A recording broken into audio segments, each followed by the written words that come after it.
నువ్వు కన్న కలలే నిజమవుతాయి చూడు, అందుకే ఉన్నాడు ఈ నాన్నే తోడు.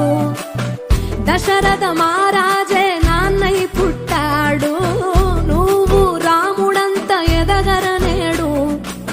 చరితలు ఎన్నడు చూడని మమతల గూడే వీధిరో, సంపద అంటే ఏదో కాదురో, ఇంతకు మించి అది